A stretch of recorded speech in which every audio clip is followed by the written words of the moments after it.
Hello, good morning everybody. मैं S Kumar अपने YouTube channel educational hub पर आपका स्वागत करता हूं। आज मैं लेकर आया हूं क्लास 12 की चैप्टर फर्स्ट सॉलिड स्टेट। हम लोग पिछले वीडियो में पढ़ चुके थे आकाशीय जालक और यूनिट सेल के बारे में। आज हम लोग उससे आगे बढ़ते हैं और देखते हैं। जैसा कि मैंने बताया था आपको,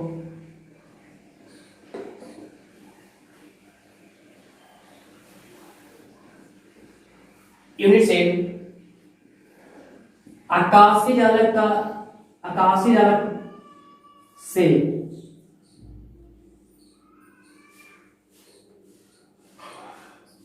एक इकाई को जब निकाल लेते हैं, एक घन को जब निकाल लेते हैं, तो निकालने के बाद जो हमारा परिणाम बनता है इसी को बोलते हैं यूनिट सेल। मतलब यूनिट सेल बहुत सारे मिलाते हैं तब जाके वह आकाशीय जालक का निर्माण करता है। इसे हम पिछले वीडियो में हम पढ़ चुके थे। इसके बाद हम चलते हैं आज आगे।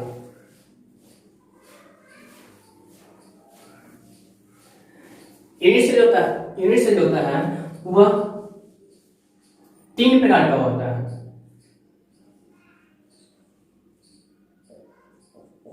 फर्स्ट, सरल या इसी को बोलते हैं आग एकक कोष्ठिका।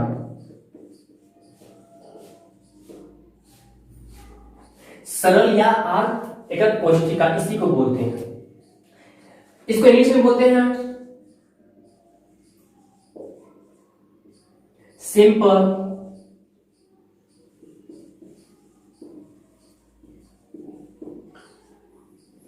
और प्रिमिटिव यूनिट सेल। तो समझते हैं हम लोग आखिर सरल एकक कोष्ठिका है क्या। चलिए ध्यान दीजिएगा, वैसा यूनिट सेल वैसा इकाई कोष्ठिका जिसमें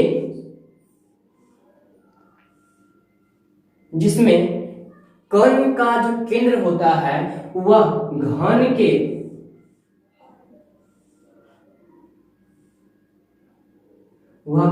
के शीर्ष पर होता है। जैसा कि देखिए, मैंने एक डायग्राम बना लिया घन का।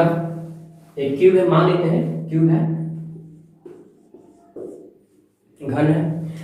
इसके शीर्ष 1 2 3 4 5 6 7 8। घन के कितने शीर्ष होते हैं? 8 शीर्ष होते हैं।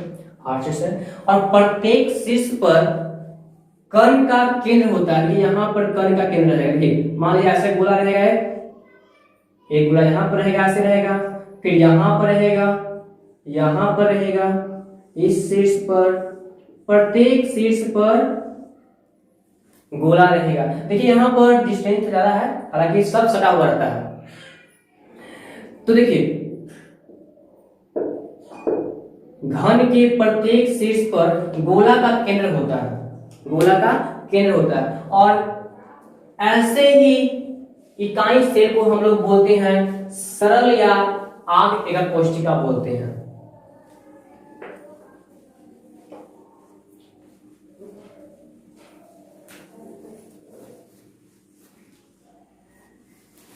ये घन है,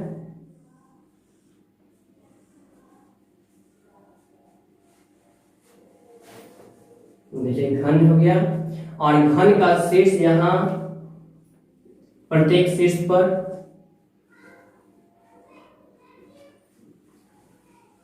कण का केंद्र है। ठीक है, और इसे क्या बोलते हैं? इसे ही बोलते हैं सरल या एकक कोष्ठिका। चलिए इसमें देखते हैं हम लोग कणों की संख्या कितना होगा।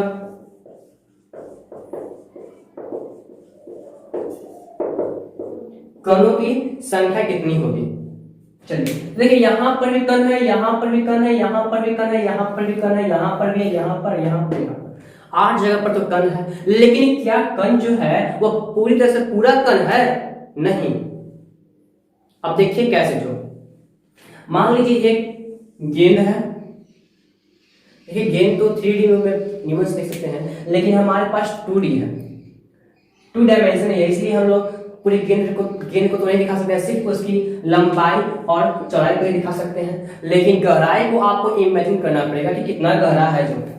तो मान लीजिए यहाँ पर हमने क्या किया, गेंद को एक ले लिया।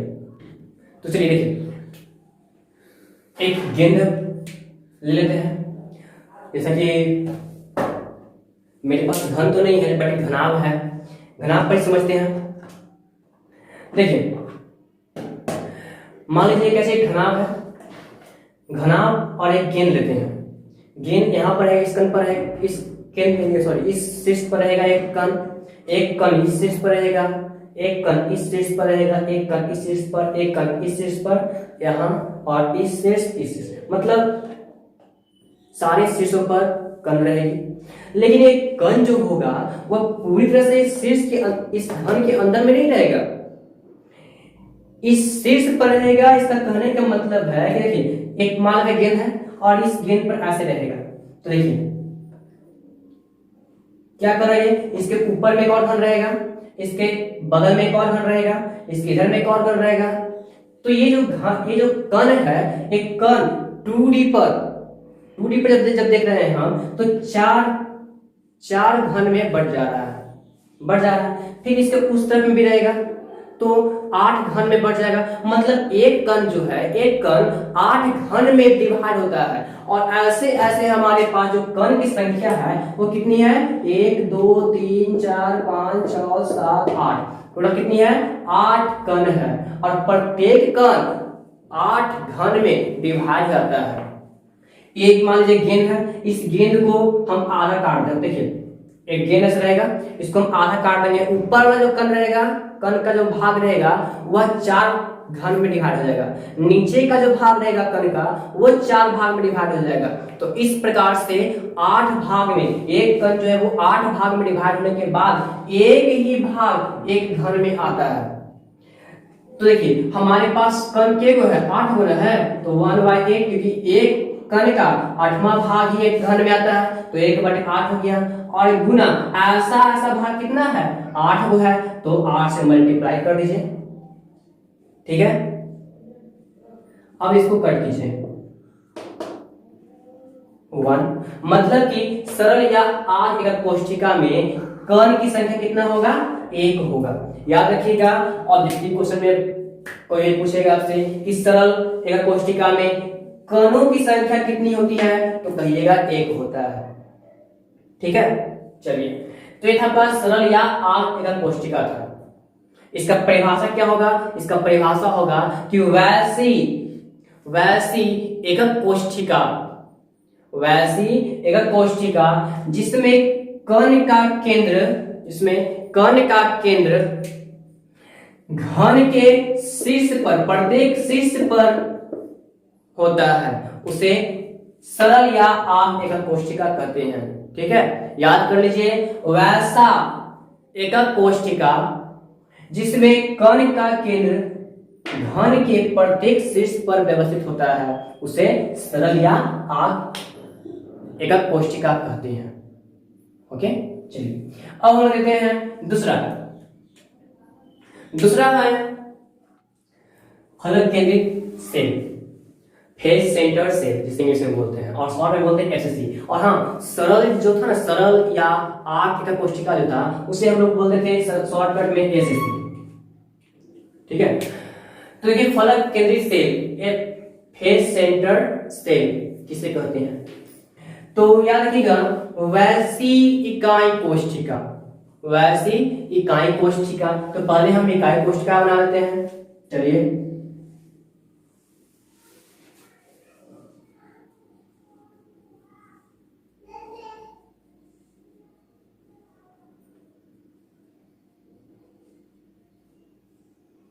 देखिए, हमने इकाई कोष्ठिका बना लिया। तो याद रखिए वैसी इकाई कोशिका जिसके शीर्ष पर कण रहेगा, जिसके शीर्ष पर तो कण रहेगा ही रहेगा, और इसके साथ साथ घन के फलक पर भी कण रहेगा, घन के फलक पर भी कण रहेगा। जैसे कि ये घन है, घन में कितने फलक है, देखिए एक फलक, इसके पीछे में दूसरा फलक है, ऊपर में थर्ड फलक, नीचे में फोर्थ फलक, इसके इस साइड में फिफ्थ और इस साइड में सिक्स्थ फलक। मतलब घन में फलक कितनी होती है, 6 फलक होती है, और इन 6 फलक पर कण होता है। 6 फलक के केंद्र पर मतलब बीच में यहाँ पर एक कण रहेगा, इस साइड में देखा जाए तो यहाँ पर रहेगा, ऊपर वाले फलक पर तो यहाँ पर बीच में रहेगा, नीचे वाले फलक पर यहाँ पर रहेगा, अगर देखा जाए आगे वाले फलक पर तो यहाँ पर रहेगा कण, पीछे वाले फलक पर तो यहाँ पर रहेगा कण, बीच में कण रहेगा। 6 फलक के बीचों बीच में एक एक कण रहेगा। तो इस प्रकार से कण के होगी, इसको मैं 1 2 3 4 5 6 7 8 9 10 11 12 13 सॉरी देखिए 1 2 3 4 5 6 7 8 9 10 11 12 13 14 होता है। तो इस प्रकार से 14 का कण है, लेकिन प्रत्येक कण जो है वो पूर्ण रूपेण से तो घन में नहीं है, पूर्ण रूपेण से घन में तो नहीं है, तो है कितना, देखिए निकालते हैं कणों की संख्या।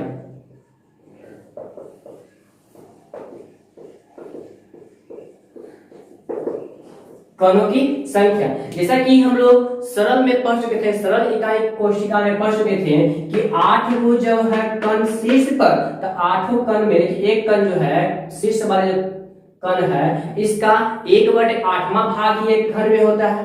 तो लिख लीजिए 1/8वां कण एक होगा, ऐसा क्या होगा 8 को है ना, तो 8 से मल्टीप्लाई कर दीजिए, और प्लस और भी तो है कण, कहां, फलक पर है। अब देखिए मान लीजिए मेरा हाथ जो है वो एक फलक है, इस फलक पर एक बीच में मान लीजिए यहाँ पे बीच में एक कण है, तो यहाँ पर जो कण है वो तो इस साइड में आधा होगा और आधा इस साइड में होगा, दोनों साइड में होगा, तो आधा ना हो गया, मतलब एक कण का 2 भाग हो गया, एक कण का 2 भाग, देखिए 1/2 मतलब एक कण का 2 भाग हो गया।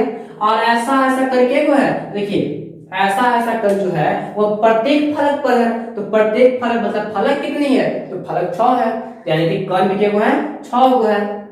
अब इसको हम कैलकुलेशन करते हैं, तो देखिए 8 से 8 कट गया, 2 से 6 3 बार में, यहां पर कुछ नहीं बचा तो 1 और प्लस यहां पर 3 + 1 = 4, यानी कि फलक केंद्रित सेल में कणों की संख्या कितनी आ गया 4। याद रखिएगा फलक केंद्रित सेल में कणों की संख्या कितनी होती है 4 होती है।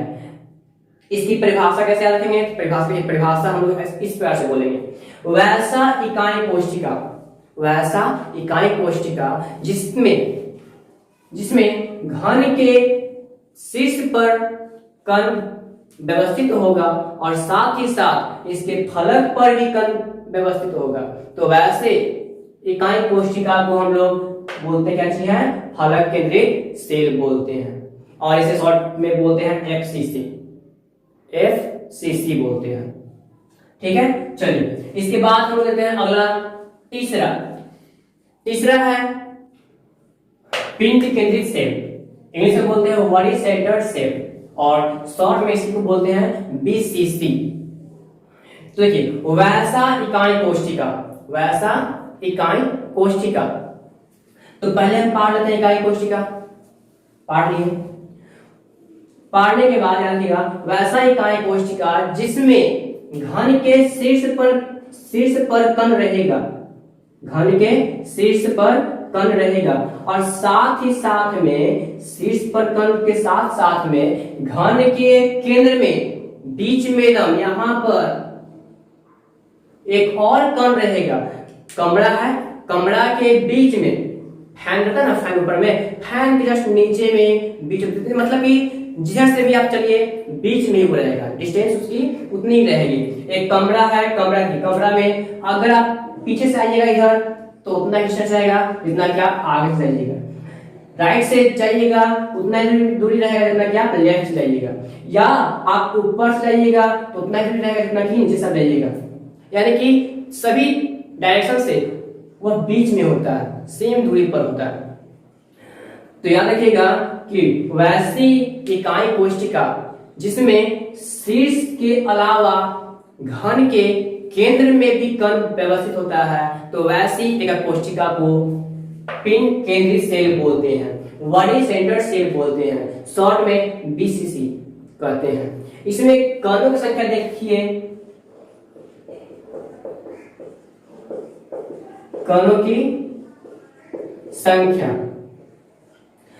जिसमें कणों की संख्या कितनी होगी देखिए, एक कण यहाँ पर, कण जो है पहले तो आपका रहेगा सब शीर्ष पर, ये तो है ही शीर्ष पर रहेगा, शीर्ष पर कितनी रहेगी 8 रहेगी, और एक कण का केमा भाग होता है एक घन में 1/8वां भाग, तो 1/8 भाग रहेगा, कण के वो है 8 हो गया, और प्लस रूम के बीच में भी, मतलब घन के बीच में भी वो कण है ना, तो वो तो कण जो वो पूरी तरह से घन में ही है, तो वो पूरा के पूरा हो जाएगा 1।